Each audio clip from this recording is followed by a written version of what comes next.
Episode की शुरुआत में सीन दिखाते हैं उसी जगह का जहाँ पर वो लड़के काफ़ी घायल हो चुके होते हैं, क्योंकि उनका बीट से एक सामना हो चुका होता है जो कि पहले वाले बीट से बहुत कमज़ोर था। बट इस बार वो लोग हरा नहीं सके इस चीज़ को। ये सब देखने के बाद जो उनका लीडर होता है कहता है, मुझे लगता है गुयेंग के पास कुछ आर्टिफैक्ट था जिसकी वजह से पिछली बार हम लोग ने इस बीस्ट को हरा दिया था, बट इस बार तो वो हम लोग साथ भी नहीं है। अब हम लोग क्या कर सकते हैं? फिर अपने मन में सोचता है और कहता है कि हम लोग को उससे वो आर्टिफैक्ट छिना लेना चाहिए जो कि डिवाइन फायर नाम के कुछ बोल रहा था। वो उसको मास्टर ने दिया होगा। बाकी लोग भी कहते हैं, हाँ ब्रदर आप सही बोल रहे हो, हम लोग उसको ले लेना चाहिए क्योंकि उसके कुछ काम का नहीं, हम लोग के ही काम का आ जाएगा। ये हम लोग 20 से हम लोग उसको हरा नहीं सकते।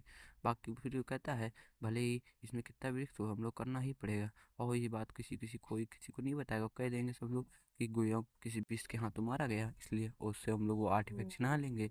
तो बाकी लोग भी कहते हैं, हाँ हम लोग ऐसा ही करेंगे क्योंकि हम लोग उससे इतना बढ़िया ट्रेजर कैसे जाने दे सकते हैं। हम लोग किल कर देंगे गुइयों को, कोई भी किसी को नहीं बताएगा।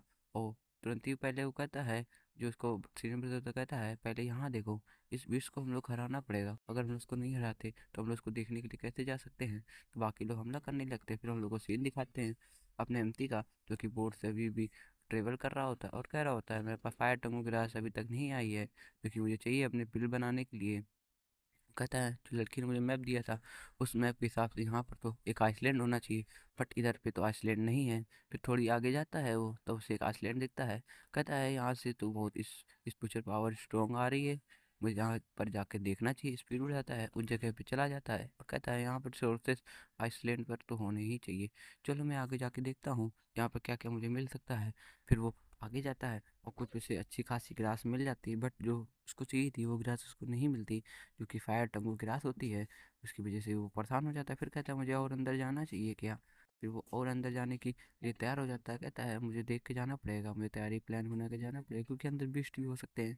थोड़ी आगे जाने के बाद वो घबरा जाता है क्योंकि उसके आस पास से आवाज़ें आने लगती हैं और कोई चिल्ला रहा होता है कि मुझे माफ़ कर दो, मुझे माफ़ कर दो। और फिर हम लोग के गाँव का सीन दिखाते हैं। यहाँ पर कुछ लोग होते हैं और ये कि चल रहे होते हैं। ये गाँव वाया आइसलैंड के अंदर ही बना होता है।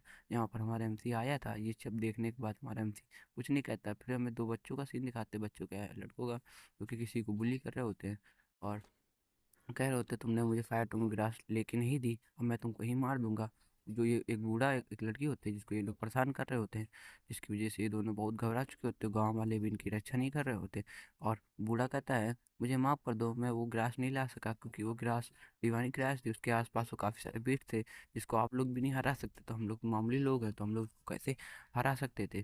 प्लीज़ हम लोग पे दया करो और हम लोग को यहाँ से जाने दो। हम लोग तो बस छोटे से गाँव वाले हैं, आप लोग तो उस बीच को हरा के वो चीज़ ले सकते हो, तो मुझे माफ़ कर दो, मुझे छोड़ दो। ये सब बोल ही रहे होते तभी हमारा एमसी कहता है, क्या इनके पास फायर टोंगे ग्रास ना की ग्रास इधर पक्का मिल सकती है?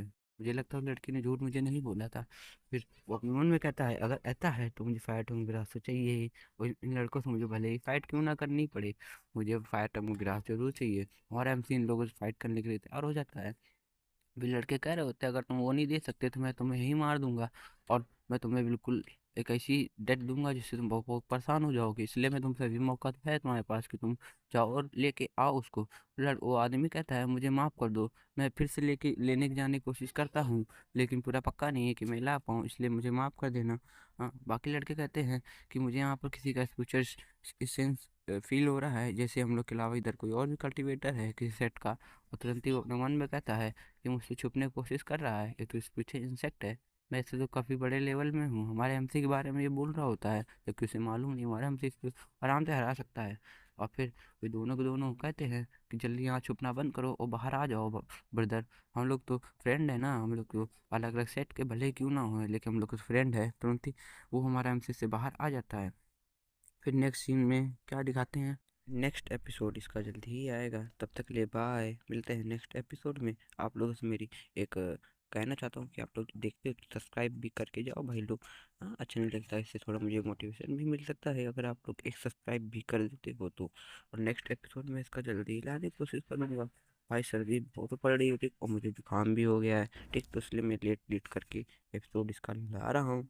हाँ, आप लोग सब्सक्राइब बस करते जाओ, भले मैं जल्दी जल्दी बस डालता जाऊँगा, आप लोग को बस सब्सक्राइब करना है भाई लोग, काम नहीं कर पाओगे यार। जल्दी सब्सक्राइब कर दो भाई, मैं बार बार बोल रहा हूँ, इसलिए क्योंकि सब्सक्राइब कर दोगे तो मुझे एक अंदर से लगेगा कि हाँ भाई जो मैं कर रहा हूँ अभी थोड़ा बहुत ठीक ठाक है कि नहीं है। तो ऐसे पता चल जाता है कि मैंने मेहनत मतलब जो भी मैं कर रहा हूँ टाइम तो भाई लगता है ठीक। मैं वर्क भी करता हूँ एक पार्ट